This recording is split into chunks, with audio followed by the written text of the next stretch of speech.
Soccer, samba, and the Summer Olympics. That's what you think of when you think of Brazil. But lately, it's more like Zika, recession, and a political crisis that could have the president impeached before the Summer Games even begin.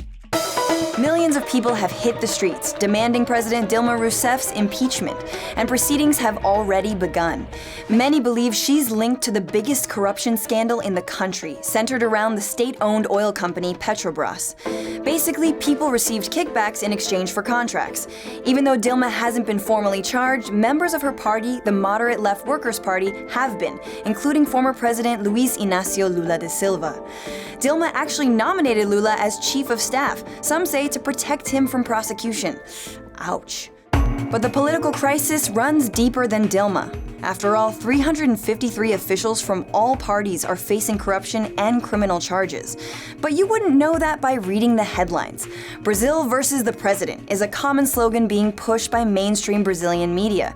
They focus selectively on Dilma's party and left other problems behind. It's led some to accuse the media of inciting a coup. And if you look at who runs major news outlets, it's not hard to see how their agenda has clashed with the Workers' Party. There are 5 families who own 70% of Brazil's mainstream media. They've been part of the country's wealthy and ruling elite for decades and are linked to the military dictatorship that took over after a coup in 1964. Brazil was run by a dictatorship for 21 years that restricted freedom of speech and political opposition. Both Dilma and Lula were political prisoners during that time. Then there's the role of the courts in all of this. The lead investigator in the Petrobras scandal, Judge Sergio Moro, hasn't exactly played an impartial role. Recently, he leaked a tapped phone call between Dilma and Lula.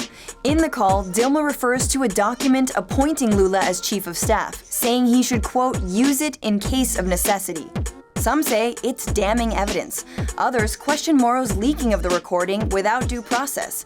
And another judge recently put an injunction on Lula's appointment as chief of staff, a guy who was also seen taking selfies at an anti-government rally.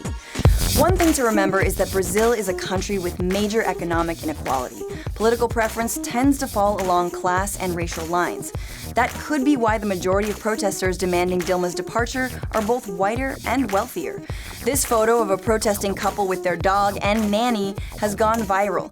It's perhaps emblematic of the political divide. Dilma's Workers' Party has focused mostly on helping the poor.